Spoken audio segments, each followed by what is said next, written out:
Uma boa tarde para quem está chegando. Me avisem, Ana Laura já está online. Nos avisem se o som está chegando bem. Olá, tá sim? Tô conseguindo ouvir todo mundo? Oi, Ana, saudade.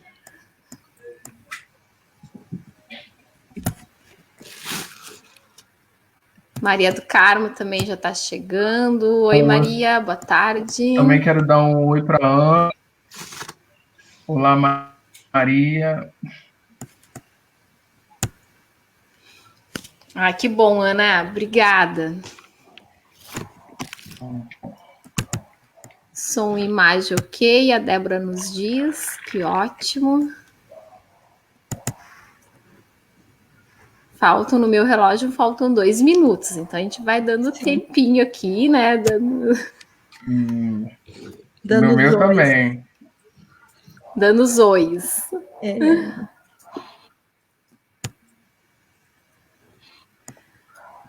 Ricardo, Ana Laura é nossa colega aqui da FURG também. Satisfação, Ana Laura. Que bom. Espero um dia podermos estarmos juntos para conversar pessoalmente. Mas por enquanto a gente fica aqui.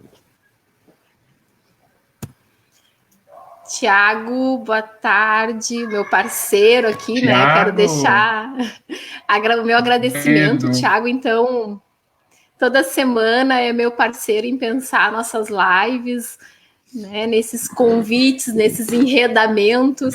E isso está sendo muito, muito especial mesmo, essa parceria da rede do Cirandar com a rede Formage do Rio de Janeiro.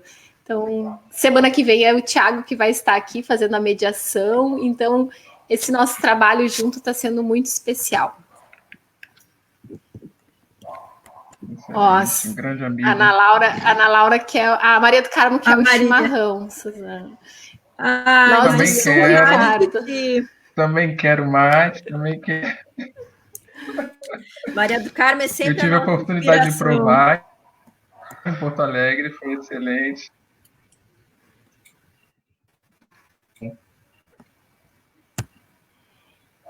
Boa tarde, Tiago. Boa tarde, querido. Boa tarde. Bom, agora são 15 horas, né? Como aquela pessoa que adora um horário pontual. Quero dar uma boa tarde, então, para todos, né? Todos que estão conosco. Hoje é o nosso 7º, então, Conversas, Partilhas e Formação em Rede. Então, são 7 semanas que nos encontramos toda segunda-feira, né? Em que essa rede se amplia e para nós do Cirandar, para parceiros, né? É sempre um prazer, né? Quando vamos ampliando as nossas redes. E hoje eu lembrei da Maria do Carmo. Eu pensei, bom, hoje é o nosso 7º encontro, né? Então, o número 7 para nós ele é muito querido, né? São 7 encontros. Bom, talvez não gostaríamos de estar desse modo, né? Tão distantes, mas ao mesmo tempo eu penso que são 7 segundas-feiras que estamos fazendo e nos fortalecendo nas conversas, né? Na oportunidade de conhecer colegas, aproximar trabalhos, parcerias, pesquisas e nos trazendo reflexões, né? Seja pela poesia, pela música, que já tivemos segundas-feiras em que se teve violão, né? Se teve tantas experiências narradas, vividas, sentidas, e isso nos faz ter uma segunda-feira diferente. Nessas 7 semanas, eu queria dizer que é muito especial mesmo para nós do Projeto Cirandar e para todos os colegas que chegam aqui na segunda-feira vivenciar esse momento. E hoje é também uma alegria, né? Porque eu tenho, né, para essa tarde de conversa, para essa 1 hora de conversa, a minha colega, parceira, a professora Suzane Gonçalves, né, do Instituto de Educação, né? Atualmente está como vice-diretora nesse desafio, né, de ser vice-diretora no Instituto de Educação aqui da FURG. E também o professor Ricardo Januário, que é professor no Instituto Nacional de Educação de Surdos do Rio de Janeiro e atua no departamento do ensino superior, né? Depois ele vai trazer a experiência dele nesse espaço, que também vai nos ensinar e nos oportunizar essa partilha de experiências. A Maria do Carmo aqui retoma, né, a questão do 7, né? Por que não, né? Então hoje é o nosso sétimo roda, né? Nossa sétima roda de conversas, partilhas, né? 7 dias das semanas, dos orixás, dos planetas. Então eu quero desejar uma boa tarde de conversa para nós, agradecer o Ricardo, agradecer a Suzane pelo aceitarem o convite de estar online aqui. Com a ideia de conversa mesmo, né? Conversa a partir das experiências que vivemos, né? Eles vão trazer, remeter experiências do campo, de uma gestão que é dos espaços educacionais, para além de uma gestão só voltada a questões de uma gestão mais presa a questões burocráticas, mas não, de pensar a experiência enquanto gestão no campo educacional, né?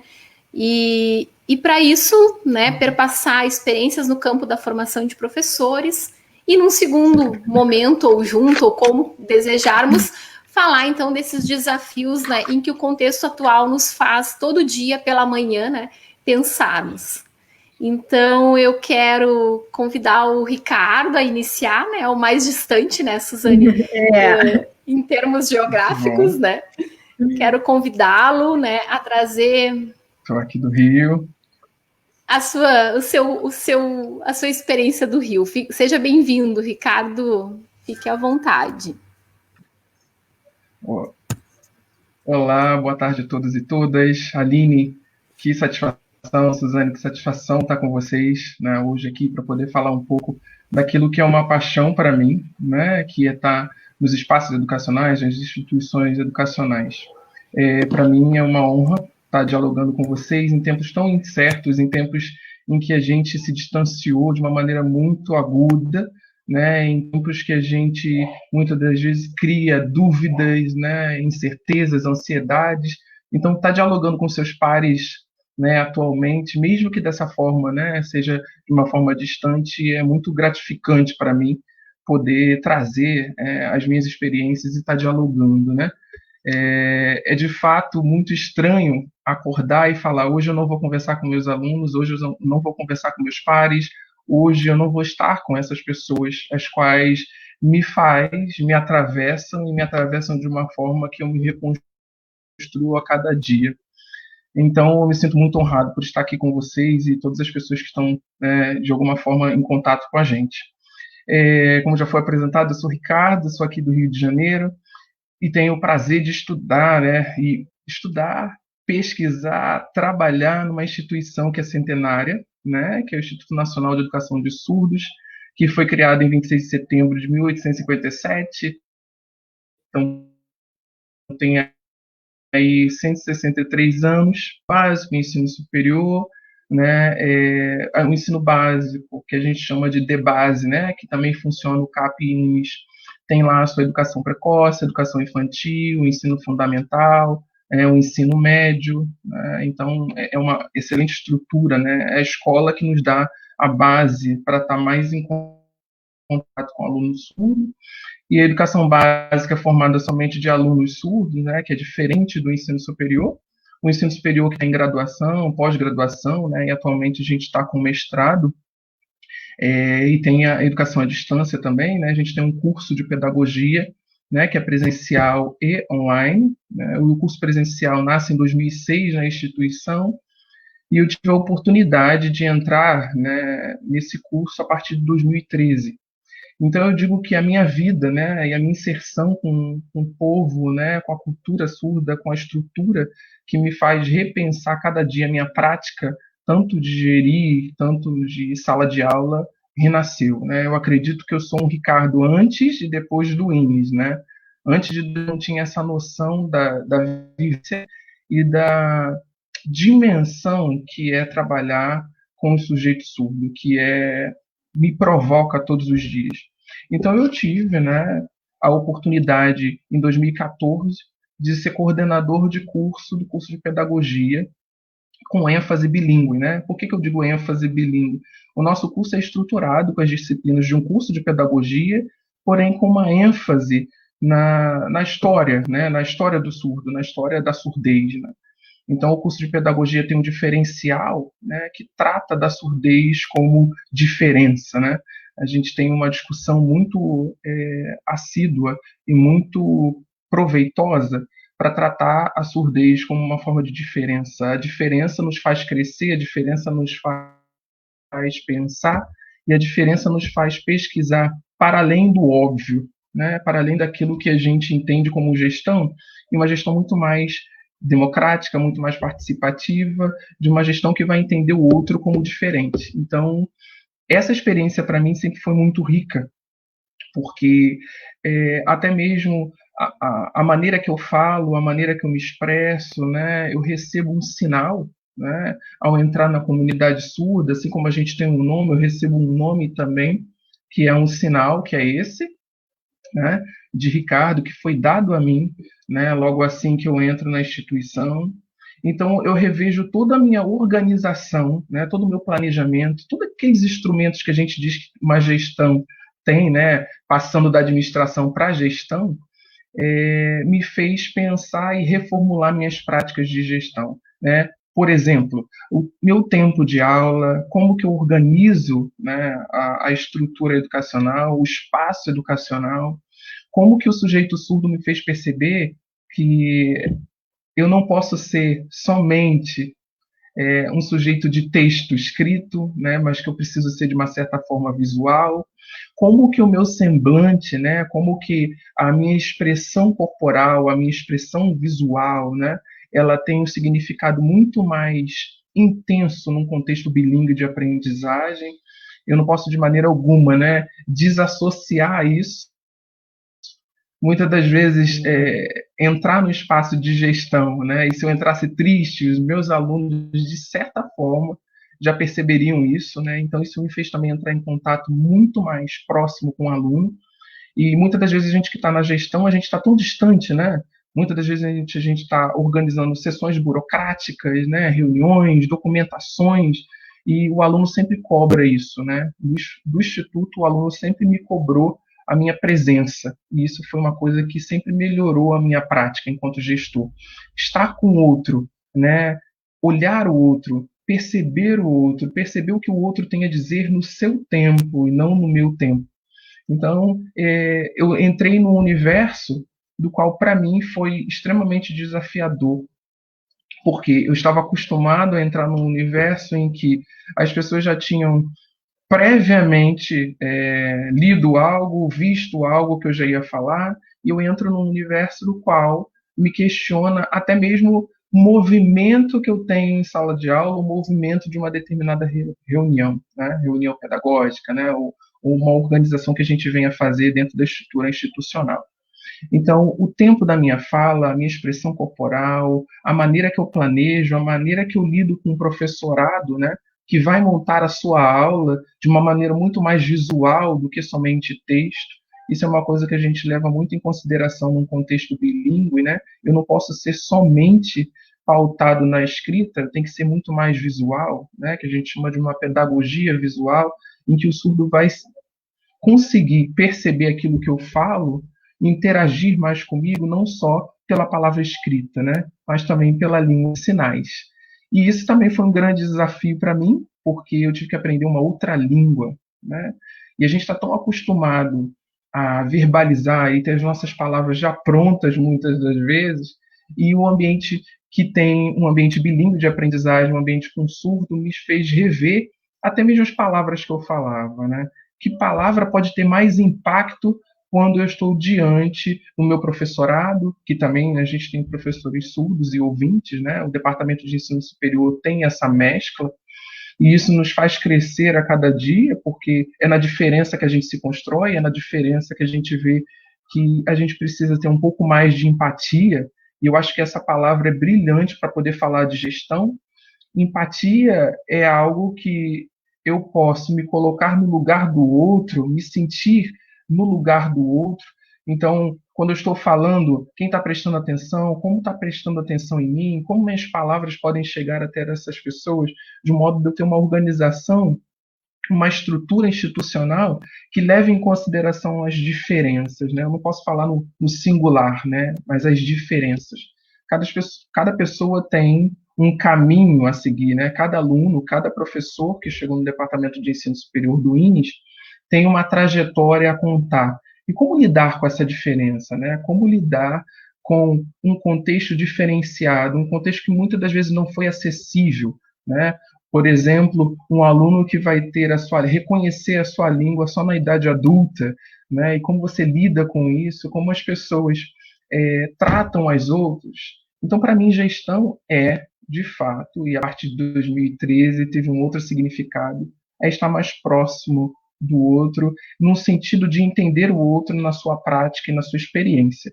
Então, para mim, o INES é um grande presente, né? É uma grande instituição da qual eu me vejo muito motivado a estar naquele espaço, porque eu me refiz enquanto professor e enquanto gestor.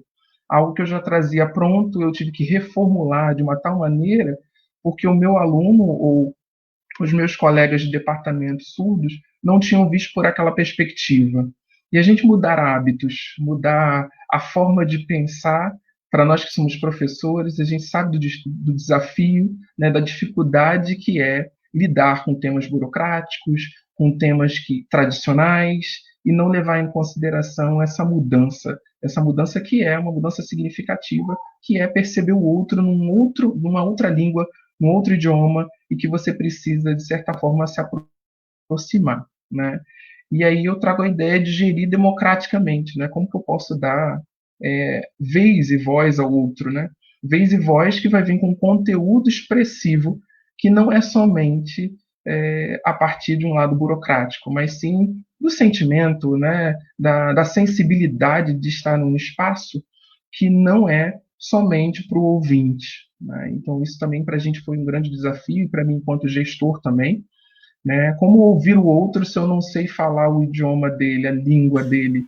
Como eu posso gerir para a diferença se eu não me sinto também diferente, né? Se eu não quebro o paradigma da deficiência, né? Essa é uma palavrinha que a gente sempre briga, né? E que a gente sempre quer discutir muito, né? O que é ser deficiente, né? Numa sociedade que tem várias deficiências, e não uma sociedade que enxerga a diferença como algo que vai ser construtivo.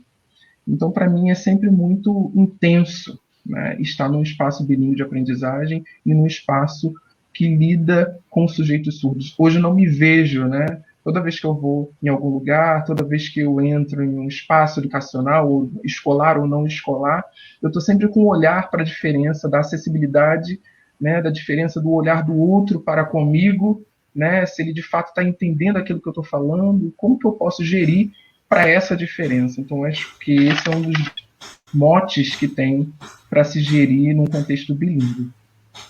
Eu acredito que a formação também, né, dentro do INES é voltada para a língua de sinais, né, que é o carro-chefe, né, da nossa instituição, né? Essa língua que precisa muito ser reconhecida e muito ser valorizada. Eu quero dizer, Ricardo, que maravilha, assim, poder trazer essa experiência de um outro espaço, né? Então, quando tu falas, né, do Instituto Nacional de Educação de Surdos, nos abre também uma partilha de experiências vividas nesse lugar, né? Nos desafios que tu apontaste quando chegaste lá, e é perceptível o teu encantamento do lugar que tu trabalha, do lugar que tu realmente aprende a cada dia, né? E aí, o que vai ser bacana é, né, Suzane, eu quero convidar agora a Suzane para seguir a conversa, porque realmente são lugares e partilhas que vão nos ajudar a pensar, né? Aqui mesmo, na FURG, né? Essa questão de uma inclusão, de uma empatia, quando temos alunos surdos, né? E que o Ricardo hoje vai com certeza nos fazer pensar, né? Então, muito obrigada, e Suzane, seja bem-vinda. Então, obrigada. Uma boa tarde a todos que estão nos acompanhando nessa live. É um prazer, né, participar dessa atividade do Cirandar, que é um projeto de extensão que eu admiro muito, que eu gosto muito, né, do trabalho que é feito nessas rodas de formação, que é um modelo, uma metodologia que eu acredito muito, né, do diálogo e da gente ir se constituindo nesse espaço. Acho que a fala do Ricardo, né, nos mostra o quanto é desafiador esse trabalho, e é interessante da gente ver as diferentes perspectivas em que se coloca, né, não só as questões de gestão, mas também da inclusão. Nós aqui, eu trabalho na Universidade Federal do Rio Grande, como a Aline já colocou, no Instituto de Educação. Atualmente eu estou na vice-direção, já estive na coordenação do curso de pedagogia à distância e adjunta no curso presencial, e nós já tivemos em alguns momentos estudantes surdos, mas nunca se pensou ou se trabalhou dentro dessa perspectiva que o Ricardo traz, porque é uma perspectiva de que é um aluno surdo dentro desse espaço, né? Isso, claro, que nos exige da gestão a gente buscar alternativas e pensar estratégias. Muitas vezes, né, a gente não se dá conta de determinadas metodologias que a gente habitualmente vinha usando, e aí, como a maioria dos estudantes acompanha, a gente pensa, quando chega na sala de aula, se dá conta que não dá, e aí muda tudo na hora, né? E aí tem também o acompanhamento de intérprete de Libras, que vai em todas as aulas, quando tem algum estudante surdo, eles nos acompanham, mas não tem esse olhar da educação do surdo, da forma como o Ricardo coloca, né? Nós não aprendemos a Libras, a gente se ancora na parceria de um trabalho com um intérprete, né? Então, eu acho que essa experiência que o Ricardo compartilha conosco, ela traz também para a gente a necessidade da gente também pensar num outro lugar, essa inclusão dos alunos surdos na universidade, nos cursos, né, pensar a surdez como diferença que o Ricardo está colocando, né, então acho que eu penso que a FURG, né, desde que estou há 11 anos na universidade como docente, vou fazer 12 anos esse ano, e desde que eu ingressei, a gente vem cada vez mais tendo estudantes com diferentes situações, né, que requer esse olhar nosso, né, de empatia, de cuidado, né, um olhar pedagógico, mas eu acho que a forma como o Ricardo coloca isso para nós nos faz pensar muito a partir de uma outra perspectiva, porque é um espaço que pensa a educação do surdo, né? Aqui em Rio Grande, Ricardo, nós tivemos a primeira escola bilíngue, e foi uma conquista muito grande para a comunidade surda, porque nós tínhamos, da mesma dinâmica que a universidade, a inclusão de alunos surdos em diferentes escolas, e agora com a escola bilíngue, é uma escola que entende a cultura surda, que os professores buscam ter, né, saber usar Libras para trabalhar, então foi um ganho muito grande em termos de pedagógicos, de atendimento para essa comunidade, né, mas eu queria falar um pouquinho também, né, na questão da gestão, trazendo também um pouco da minha experiência, né, enquanto professora na universidade, porque, assim, e aí eu uso o termo experiência pensando a partir do La Rosa, né, a experiência é aquilo que nos toca, aquilo que nos move, aquilo que nos constitui, né, e quando eu vou para o ensino superior, né, eu tenho a docência, né, o ser professor e trabalhar com a formação de professores, aquilo que me toca e que me move, né. Desde o meu ingresso na universidade, em 2008, eu atuei em espaços de gestão, inicialmente junto à Secretaria de Educação à Distância, na equipe multidisciplinar, fazendo a gestão pedagógica, com os cursos de graduação e especialização da Universidade Aberta do Brasil à época. Depois fui para a coordenação do curso de Pedagogia à Distância, assumi como coordenadora adjunta na Pedagogia Presencial e agora estou na vice-direção. E aí a gestão, ela entra no meu fazer, mas ela ainda não tinha entrado na minha pesquisa, na minha docência em sala de aula, né? Ela fazia parte do meu fazer enquanto professora, estar na gestão, mas ela não era algo que eu me dedicava diretamente a estudar.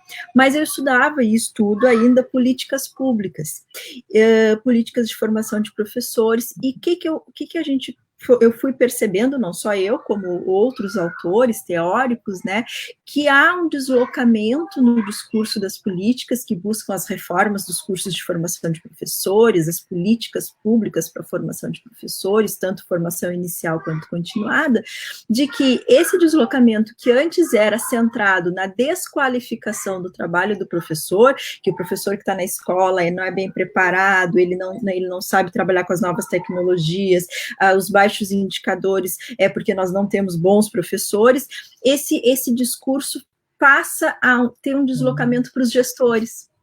E aí tem um documento que no final ele nem vingou, mas que é aquele Pátria Educadora, que foi lançado quando a Dilma é reeleita, e sai um documento que nem saiu do Ministério da Educação, ele sai da Secretaria de Assuntos Estratégicos. Aquele documento, ele desqualifica os gestores educacionais como, desculpem os termos, mas assim, coloca como se eles fossem um bando de incompetentes que passam a mão em cima dos professores, não cobram por metas e resultados, e o caos se instaurou nas escolas, né, fazendo uma síntese bem dura do que, né, o documento nos leva a pensar.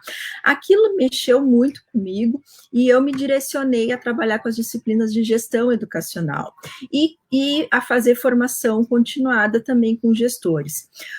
E eu percebi que nós, enquanto universidades, e aí eu coloco num coletivo, não só a FURG, nós tivemos um apagão em olhar para a gestão, né? Em diferentes disputas sobre qual era o papel do supervisor, do coordenador pedagógico, da própria ideia de direção, a negação de que os cursos de pedagogia deveriam formar os gestores, mas no entendimento de que todas as licenciaturas deveriam formar gestores, nós fomos deixando de lado a importância e o papel das discussões teóricas e pedagógicas e práticas que envolvem a gestão. E isso levou que nós tivemos nas escolas, muitas vezes, professores assumindo a gestão com a sua formação inicial de professores, mas não com uma formação voltada para a gestão, né? E isso coloca para esses professores um desafio imenso, porque eles nunca se depararam a estudar e pensar a gestão da escola, e agora estão ocupando esse espaço de gestão, né? Então, nesse movimento, eu fui trabalhando, né, com a gestão escolar, não só na graduação, mas também na formação continuada, e nós constituímos, né, a partir de um convite que veio do André Lemes, que atualmente é nosso secretário de Educação aqui no município. O André esteve na Secretaria de Educação, depois saiu para ocupar um cargo na Câmara de Vereadores e agora retorna à Secretaria de Educação, né? Ele me provocou, como professora da disciplina de gestão, da gente pensar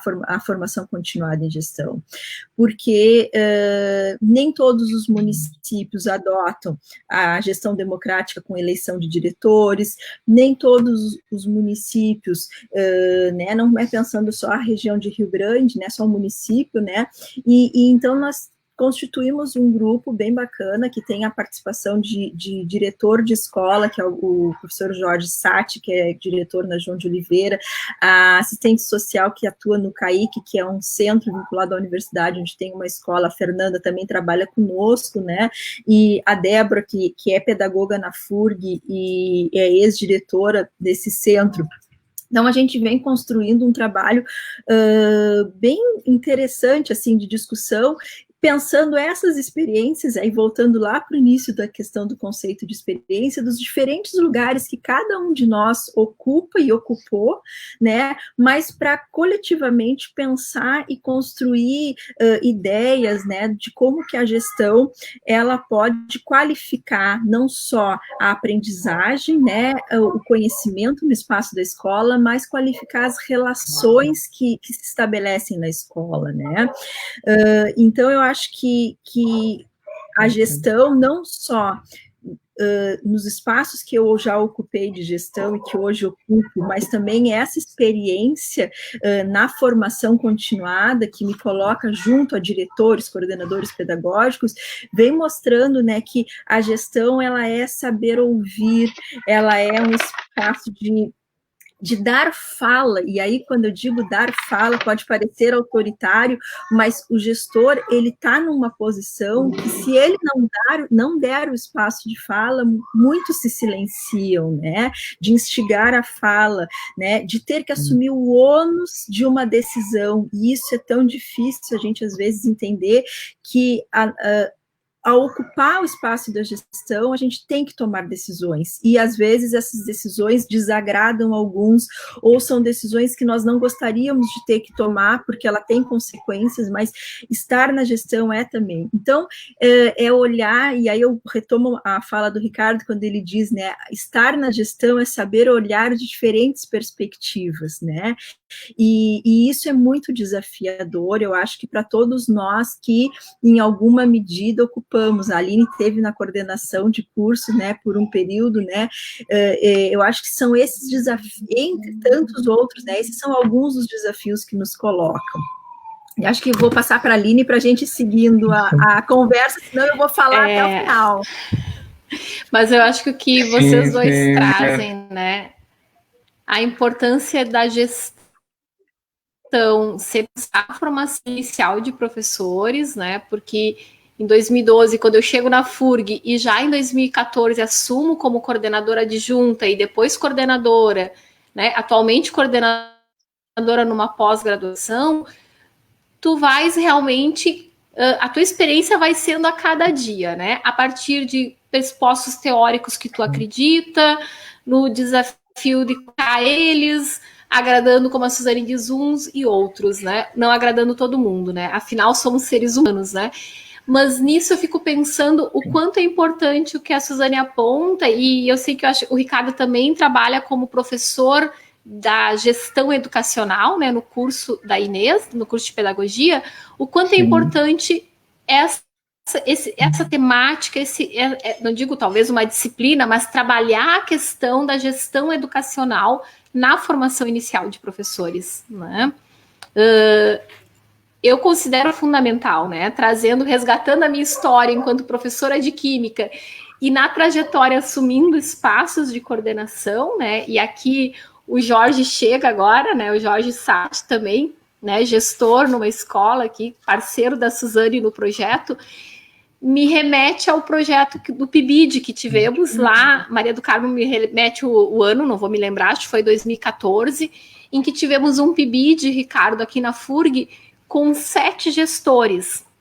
Sim. De 7 escolas aqui de Rio Grande, em que o Jorge, que está aqui conosco, esteve presente como um dos gestores do PIBID, e foi uma experiência enriquecedora a pensar que muitas vezes os gestores estão muito solitários na escola, né? Nesse papel em ter que agregar esse coletivo, e muitas vezes se sentem só a pensar a formação deles enquanto gestores, né? Em que, no papel que eu estou como gestor, né? Que pares eu converso sobre gestão, né? Com quem eu converso sobre gestão, né? Então, nesse sentido, é muito Eu acho que você traz... que vocês trazem, né? Ricardo. Eu acho excelente, né, Aline e Suzane, que quando vocês trazem essa história da gestão, ainda mais a Suzane quando traz esse sucateamento da formação profissional, né, o sucateamento da nossa profissão docente. Eu acho que em qual tempo a gente pode responder, né, Suzane, que a gente nunca foi atacado em termos de formação docente? Né? Em qual tempo o professor, o gestor, não esteve à mercê desses ataques que resumem o nosso trabalho a um trabalho mínimo? Né? Eu acho que a gente sempre, durante a nossa trajetória, a gente teve pessoas que nos criticam desta forma, né? Diminuem o trabalho do professor e do gestor.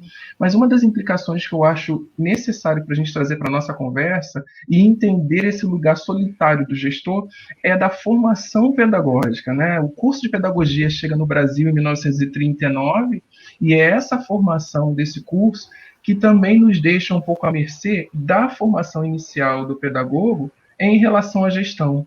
Então aí a gente começa a organizar o currículo educacional de uma maneira muito tênue, né, de uma maneira muito singular da gestão.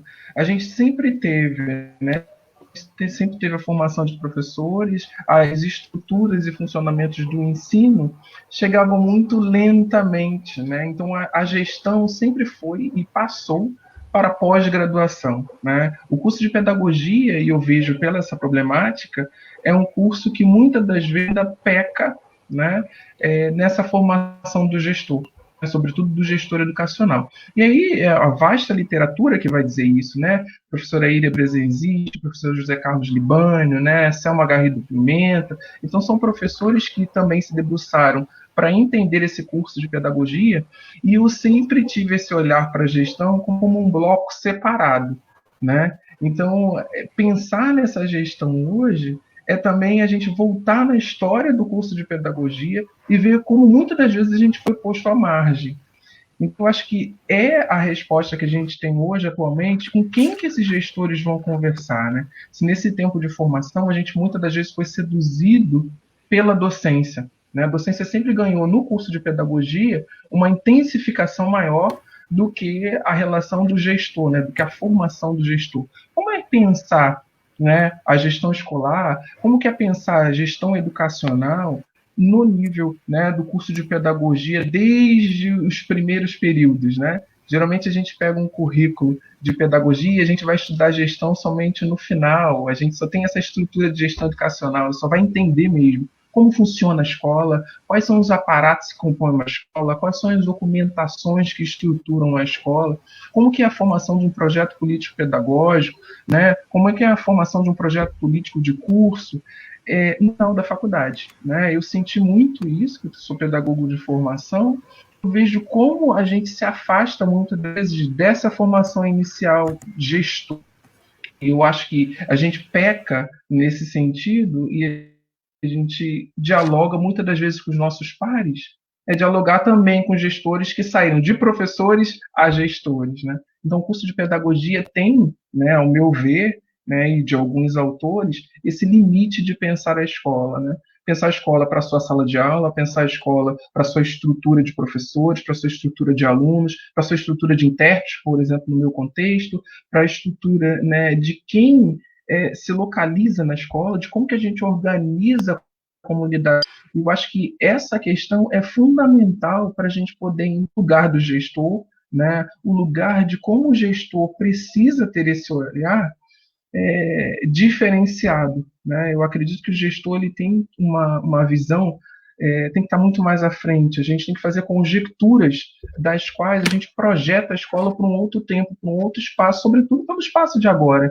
sobretudo pelo tempo de agora. Como é que é gerir, então, agora uma escola que vai ser em contexto, né, à distância, né, em contexto online, como gerir essas dificuldades? Então, eu penso que a formação inicial para a gestão ela precisa ser repensada. Eu acho que a gente, nessa organização, né, de 7 gestores, como vocês estão falando, de reunir quem está na gestão também para pensar quais seriam as possibilidades, quais seriam as tensões, os desafios dos gestores para as próximas épocas, né?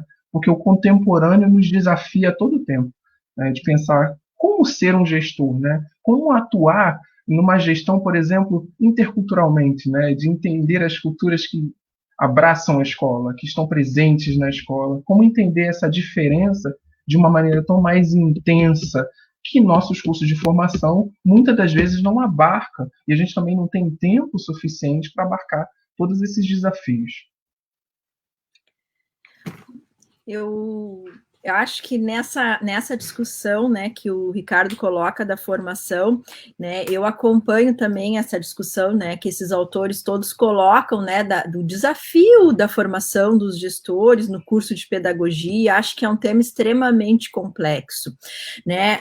Eu acho que a gente vive hoje, mais um ataque à formação de professores, e de uma forma talvez mais drástica do que em alguns outros momentos, porque nós tivemos agora em dezembro de 2019 a aprovação de uma resolução que estabelece novas diretrizes curriculares para a formação de professores, em que a gestão aparece como um tema para a formação de todas as licenciaturas. No entanto, há uma seção nessa nova resolução que coloca o gestor específico para a pedagogia, e que eu particularmente, eu discordo, né? E aí a Maria do Carmo faz uma transmissão de pensamento comigo, porque enquanto eu anotava no meu caderninho aqui, entrou uma mensagem dela, né? Em que eu, falando, né, o Jorge, né, esse colega que nós citamos, ele é diretor de uma escola e ele é formado em História, né? O PIBID, que nós tivemos essa experiência, ele era interdisciplinar, tinham professores de diferentes licenciaturas, né? E o que eu acho que é o complexo? É a gente pensar que a gestão, ela tem que ser um tema de todas as licenciaturas, e não um tema exclusivo da pedagogia. Ao mesmo tempo, eu não acho que a gestão tenha que ser um curso à parte, porque essa relação sala de aula e gestão, ela tem que estar relacionada, articulada. Então é algo muito difícil também da gente propor alternativas assim de forma tão clara, né? Exige de nós uma reflexão muito grande, né? E o que eu vejo nessa complexidade, né, dessas concepções que a gente tem, né, de pensar essa gestão integrada com as diferentes licenciaturas, né, pensar essa visão democrática de que todos os professores, independente da licenciatura que fez, possam ocupar esses cargos de gestão, e isso exigiria que os currículos de licenciatura olhassem para a gestão. Enquanto a gente faz todo esse debate, grupos empresariais correm no paralelo, né? A gente tem a Fundação Lehman, só como um exemplo, né, preparando cursos para formar gestores e vendendo pacotes prontos para prefeituras que querem fazer, inclusive, concurso específico para a gestão. Num concurso específico, tu perde a ideia da eleição de diretores, da perspectiva da gestão democrática, de tu ter alternância nessa gestão, porque a pessoa está concursada para essa função, né?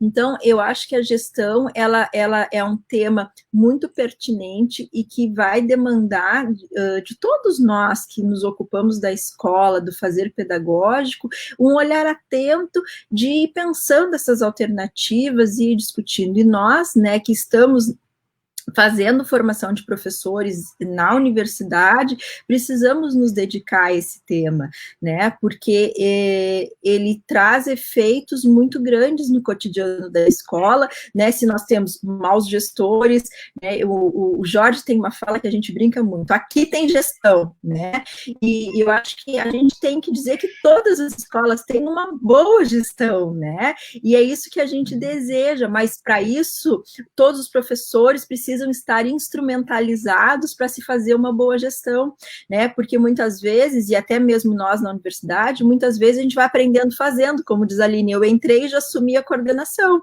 Então, a gente vai, muitas vezes, no ensaio e erro, querendo acertar, errando, mas a gente vai fazendo, e a gestão, ela não pode ser feita dessa forma, a gente precisa ter pelo menos um pouco mais de elementos para nos ancorar para fazer essa gestão. Errar, vamos sempre, né? Somos seres humanos, esse é o movimento da vida, mas a gente precisa ter um preparo talvez um pouco mais que nos dê respaldo para as nossas tomadas de decisão, para as nossas escolhas.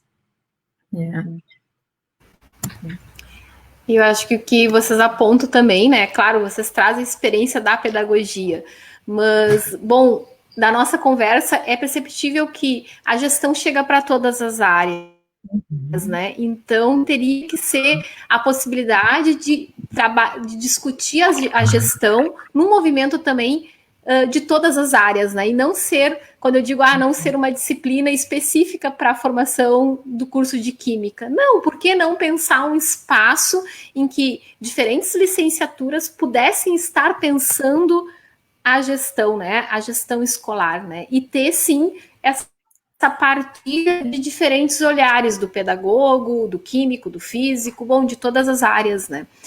Porque esse é o desafio que muitos professores depois que estão aqui conosco, né, estão vivenciando, né? Seja no papel de diretor, de coordenador pedagógico, né? Então tem esses desafios que nos chegam, né? E que com certeza, com a formação que tivemos enquanto licenciatura que fizemos, vamos desempenhar um bom trabalho, né? Vamos procurar ser bons gestores, né? Mas se tivermos na formação inicial essa discussão, com certeza eu vejo como necessária.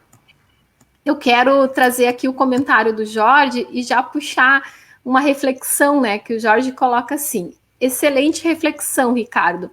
Que escola vamos construir, significar e ressignificar a partir da experiência e das aprendizagens da pandemia, que nos afeta nesse momento e implica na concepção pedagógica das escolas. Então, com o que o Jorge coloca, eu quero trazer para a conversa também esse desafio que é ser gestor, eu até botei aqui, gestor, professor, porque não deixamos de ser professores, né? Diante desse momento, né? Atual, né? O que nos implica, né? Que reflexões vocês vêm construindo de tudo que estamos vivendo? O Jorge, eu acho que traz uma reflexão ótima, né? E comunga com o que eu tenho dito, Suzane, também. Eu não vejo possibilidade de gerir sem que se pense num trabalho pedagógico coletivo, interdisciplinar, investigativo, que desenvolva conhecimentos educacionais a partir de questões vivenciadas na prática. Então, a gente está vivendo tempos de pandemia e essa prática da pandemia vai nos ressignificar, né? Eu não posso gerir se não pensar no acesso de quem está tendo acesso à escola, né? Quem tem acesso à escola? Quem tem acesso à internet? Quem tem acesso igualitário, digamos assim, né, de uma forma digna, honesta? Quem forma esse corpo que a gente chama de escola, né, educacional, institucional, né? Que escola é essa que a gente vai estar formando que coloca uma série de alunos e alunas fora desse contexto escolar, né? Então, como gerir para a diferença se eu, da mesma forma, sou desigual, da mesma forma eu não sou empático com as relações que cada um possui em termos de ter acesso à escola. Então, eu acho que a pandemia nos coloca bem diante de uma reformulação de planejamento, né? Para quem que a gente está planejando? Para quem é a escola, né? Quem tem direito à escola? E muitas das vezes a gente volta a essa pergunta que é muito antiga, né? De quem tem acesso, de quem tem direito. Isso de fato nos busca a refletir sobre os direitos fundamentais, né? Das quais todo mundo tem acesso à escola, todo mundo precisa estar na escola, a gente precisa, enquanto pares, enquanto gestores, professores, né, alunos, toda a comunidade escolar precisa dialogar de uma forma para pensar as pessoas em primeiro lugar. Eu acho que a gente está perdendo essa noção de que as pessoas precisam ocupar esses espaços, né? E isso muito me amedronta no sentido que eu burocratizo muito a gestão. E aí eu trago para ela uma noção de que são números apenas, né? Eu acho que gerir para a diferença é ressignificar, né? Eu não quero saber somente dos números da escola, eu não quero fazer somente levantamentos estatísticos. De fato, eu quero aprender na prática, né? Não existe gestor que não conheça a escola, o chão da escola, né? A própria sala de aula. que organize um projeto político, né, curricular, um currículo que seja acessível, um currículo que seja intercultural, né, um currículo que desenvolva o profissional. Né? Muitas das vezes eu me distancio quando eu vejo esses discursos em que qualquer um pode ser professor, qualquer um pode ser gestor. Né? Eu acho que isso é algo que a gente precisa, de fato, problematizar. Quem tem essa possibilidade de estar na escola? E hoje eu olho para o Brasil de uma maneira, né, holística, eu percebo que muita gente ainda está fora da escola e o que a gente precisa pensar para trazer essas pessoas. Quando eu entro em contato com a comunidade surda, eu muitas das vezes vejo, né, como a gente ainda está distante de uma escola que seja acessível, né, de um gestor que consiga falar e ser compreendido, né, de uma linguagem da escola que seja muito mais acessível e que não reprima, de uma escola que não seja racista, né, de uma escola que não traga para dentro de si, ou então faça explodir no campo da escola, uma série de preconceitos, uma série de discriminações, as quais nos distanciam de ser humanos. Né?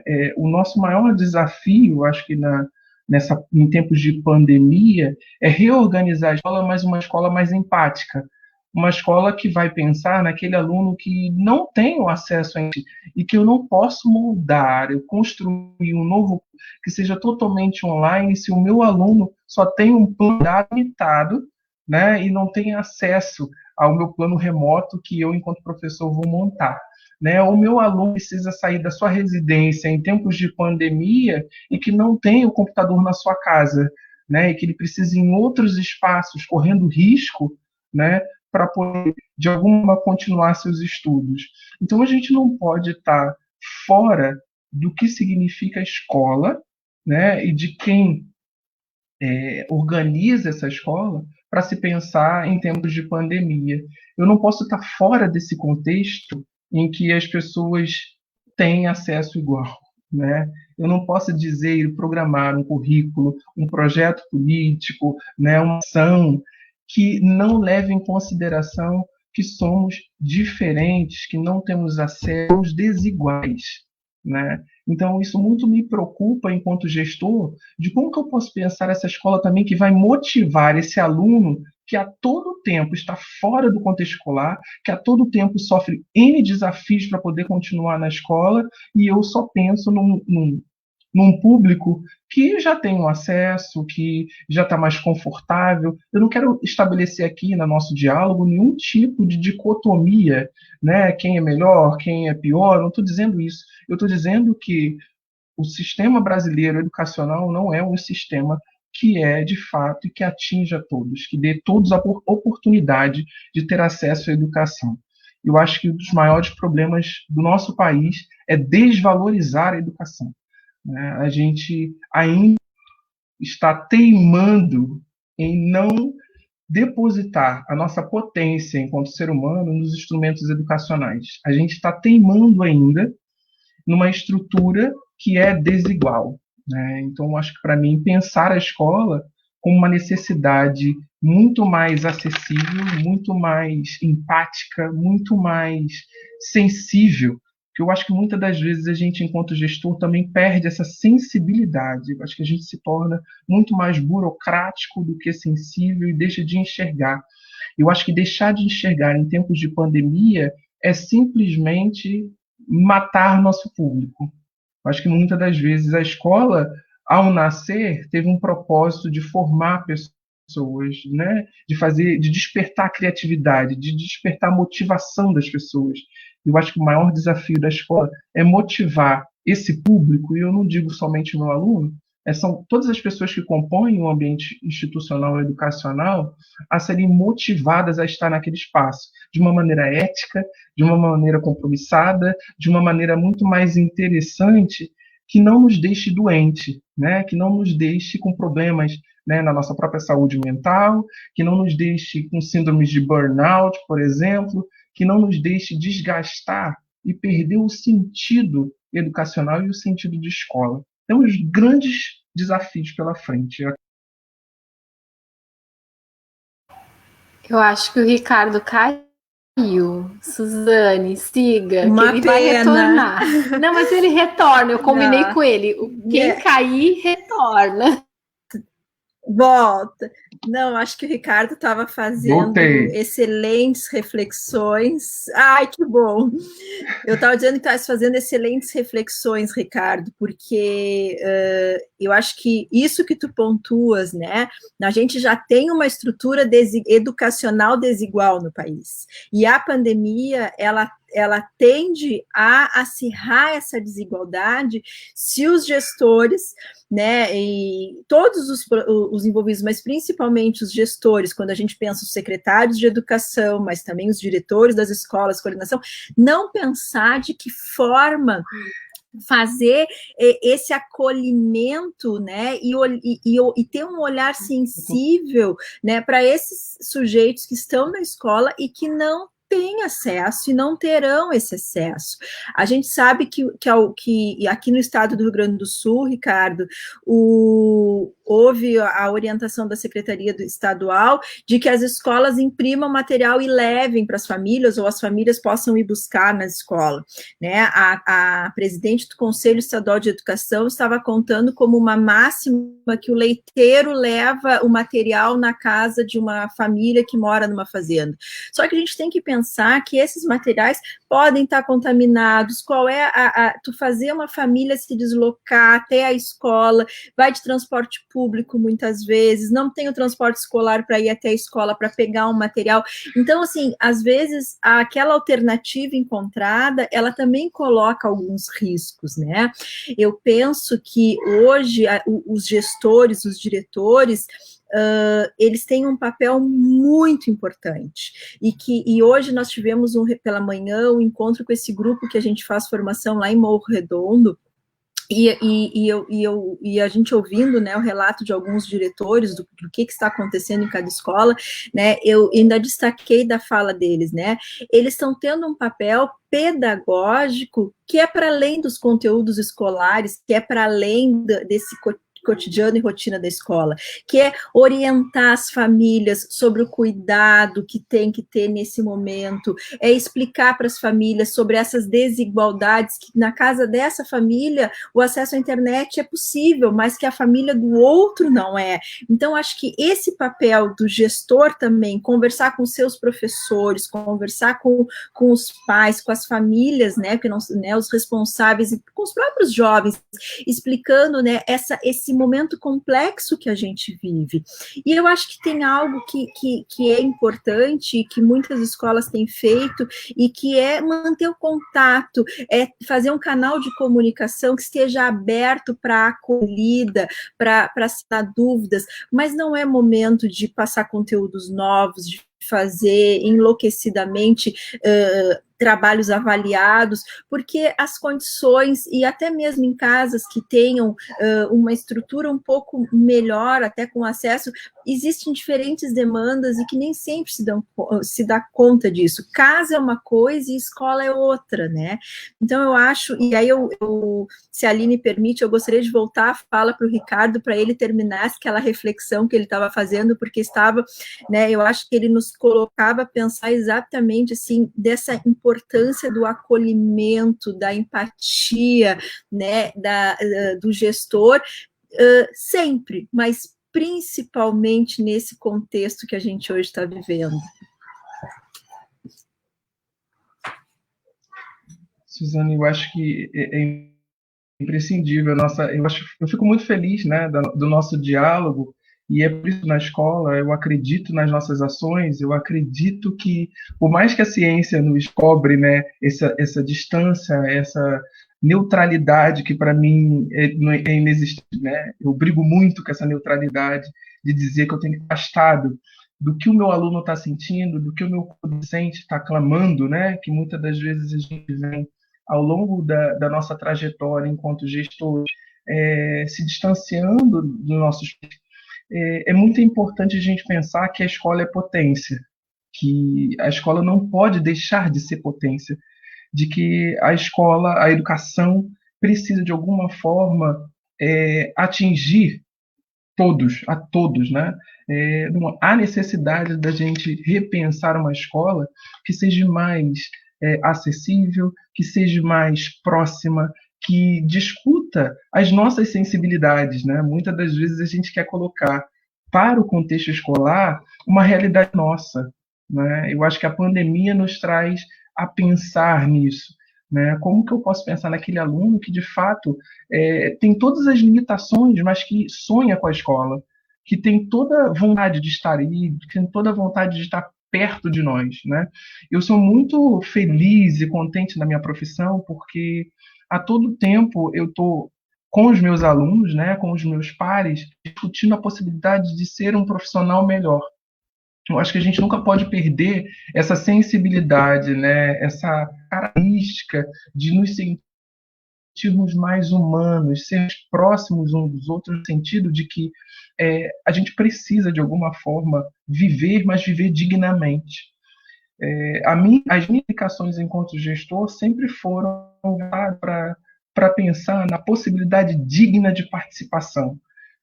Quem pode participar, como pode participar, né, de ouvir o outro de uma maneira muito mais assídua, de uma maneira muito mais próxima. Eu sei que isso no nosso cotidiano é extremamente difícil, né? Se tornar empático não é um movimento que a gente aplica uma injeção e o outro se torna empático.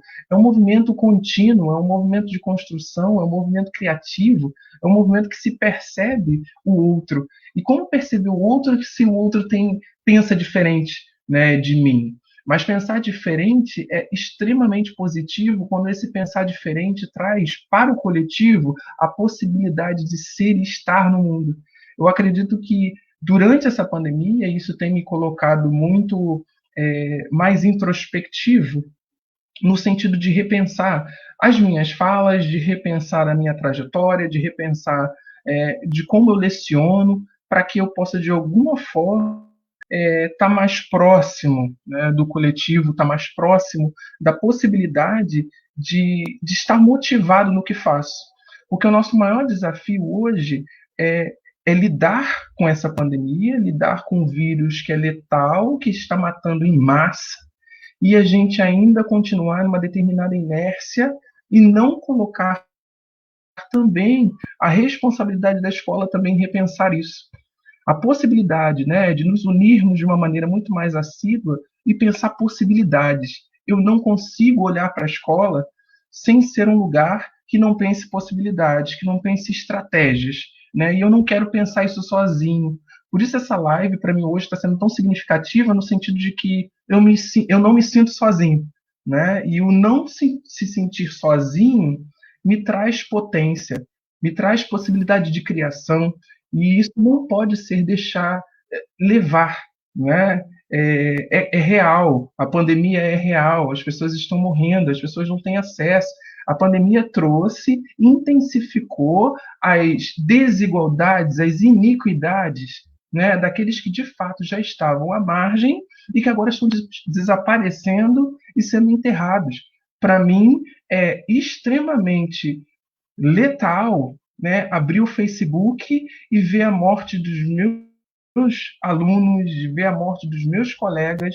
Então, para mim, eu preciso de alguma forma me tornar potência, e essa potência não pode ser somente de mim. Ela precisa estar no coletivo. Eu preciso dialogar com vocês, a gente precisa se unir de uma determinada forma para tornar possibilidade. A escola precisa ser possível, a escola precisa ser acessível. E eu acho que nós, gestores, né, a gente tem essa possibilidade única, né, de pensar entre nossos pares essas possibilidades, que a gente não desperdice tempo com outras discussões que nos leva somente em reuniões infindáveis, né, somente reuniões que só pensam a primeira pauta e que a gente não consegue sair da primeira pauta e que a gente, de fato, fica preso às relações mesquinhas, às relações pequenas, às relações que não nos deixam pensar, né? Eu acho que é essa reflexão que a gente precisa levar cotidianamente.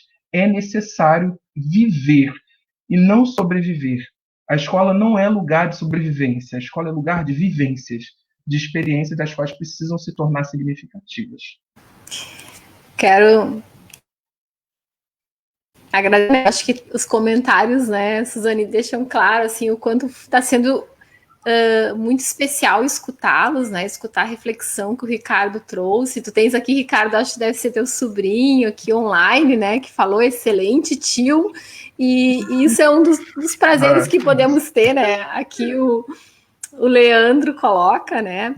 Então, realmente está tendo oportunidade de ter essas reflexões de hoje à tarde, né? E esse teu convite, que é uma escola com empatia, né? Que a pandemia nos convide, né? A sairmos melhor, a sairmos bem e com saúde, é o que desejamos para todos, né? Porque não queremos receber notícias tão tristes de pessoas próximas de ninguém, né? Mas queremos ter esse cuidado de quem está ao nosso redor, de todos que estamos, enquanto professores, né? Profissionais queremos. Por isso que estamos em isolamento, né? Com esse cuidado com o outro, né? Então eu quero convidá-los, né? O nosso horário já está chegando. Eu quero convidá-los a deixar aí caso queiram deixar mais alguma reflexão, porque realmente foi um prazer, assim, todos os comentários que nos mobilizaram essa conversa, né? Que eu falei para vocês, vamos conversar. Nós não havíamos organizado nada, né? Nós deixamos aberto, né, Suzane e Ricardo. E eu acho que isso é o bacana dessa live, né? É a potência da conversa, da partilha em rede, que é nossa de toda segunda-feira. Então, fiquem à vontade para colocarem aí essas contribuições finais, porque eu vou precisar encerrar. Claro. Queria agradecer, Aline, ao convite, né? Agradeço em teu nome todo o grupo do Cirandar, né? Acho que é um momento muito importante também, porque a gente se reenergiza aqui nesse momento, né, de conversa, né?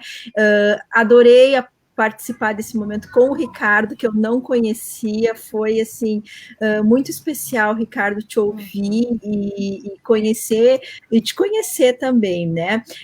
Eu vou ali, hoje é o final da nossa formação continuada com o pessoal de Morro, a Débora Soter, né, nos presenteou com uma poesia do Sérgio Vaz, e eu achei tão linda que eu gostaria de ler ela como uma forma também de fazer o meu encerramento aqui. Teimosia. Não adianta quebrar em minhas pernas, furar meus olhos ou falar pelas costas. O que sustenta meu corpo são minhas ideias, braços descruzados, tenho um cérebro como asas, sou todo coração. Se me proibirem de andar sobre a água, nado sobre a terra. Sérgio Vaz. Eu acho que esse momento nos coloca nessa teimosia. Então, muito obrigada, e mais uma vez, assim, foi um prazer estar, Aline, contigo, Ricardo, e com todos esses colegas, muitos, né, que eu conheço, ali, partilhando dessa conversa. Boa tarde.